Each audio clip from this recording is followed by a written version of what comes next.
Salut, c'est Jonathan. Aujourd'hui, je vais te parler de la fragilité. T'es fragile. D'ailleurs, toi et moi, on est des personnes fragiles. Alors, qu'est-ce que j'entends par fragile?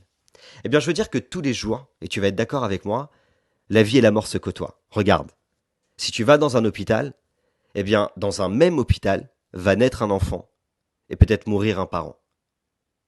Dans un même endroit, la vie et la mort peuvent se côtoyer. Et tu sais pourquoi? Parce que toi comme moi, eh bien, on est fragile. La Bible dit dans le psaume, chapitre 39, verset 5, Seigneur, fais-moi connaître ma faim. Quelle est la mesure de mes jours? Que je sache combien je suis fragile. Personne, personne ne peut avoir la prétention de connaître la durée du séjour qu'il a à parcourir sur la terre. Et c'est pour ça qu'il faut vivre jour par jour, avec la conscience que tu es là aujourd'hui, mais tu sais pas demain. Parce que toi et moi, eh bien, on est fragile. Tu sais, lorsque je suis tombé malade et que je suis rentré à l'hôpital, un des sentiments les plus forts que j'ai eus, c'est de donner trop d'importance à des choses qu'on n'avait pas vraiment. Et je me suis vite rendu compte que la vie, la santé, la famille, c'est plus important que tout le reste. Alors, évidemment, il y a la relation avec Dieu et ça reste une priorité.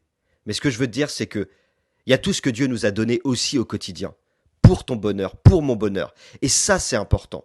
Parce que toi et moi, on ne sait pas ce qui peut se passer demain. On est fragile. Alors, je voudrais simplement te donner quelques petits conseils pour mieux vivre ton quotidien. Essaye de prendre un peu de recul sur les choses, sur les problèmes. Parce que parfois, il semble que tu as des problèmes et ils sont tellement importants. Mais en réalité, si tu les regardes de plus près, ils ne le sont pas autant que ça. Alors, je ne cherche pas à minimiser tes problèmes, c'est-à-dire à les rendre petits, mais simplement à te faire comprendre que il y a trop de choses au quotidien qui polluent tes journées.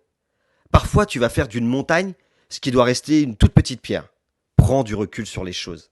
Un problème va prendre des proportions plus grandes en fonction de la taille que tu veux lui donner. Et parfois, il y a vraiment des gros problèmes. Mais parfois, eh bien, il y a des tout petits problèmes qui deviennent très gros parce que tu les fais grossir. Prends du recul sur les choses.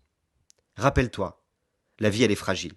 Et donc, elle a le mérite d'être vécue de la meilleure manière possible. Et Dieu a fait en sorte que toi et moi, on puisse vivre la vie de la meilleure manière possible. Alors prends du recul sur les choses. Et enfin, profite de chaque jour, comme si ça devait être le dernier. Adore Dieu, aime ton prochain. D'abord la personne que Dieu t'a donnée. Je parle peut-être, si t'es jeune, de ton fiancé, ta fiancée. Si t'es marié, je parle de ton mari, de ta femme, de tes enfants, et puis de ta famille, et enfin de tes amis. Les jours passent vite. Et parfois, toi et moi, on oublie de profiter de ce qu'on aime le plus. Et quand ils sont plus là, on regrette. Alors pour ne rien regretter, passe du temps avec ta famille, passe du temps avec tes enfants, profite de la vie que Dieu t'a donnée. Et quand c'est difficile parfois et puis que tu as des problèmes qui surviennent, prends du recul sur les choses afin de mieux les vivre. Et n'oublie pas, Dieu a mis son potentiel en toi.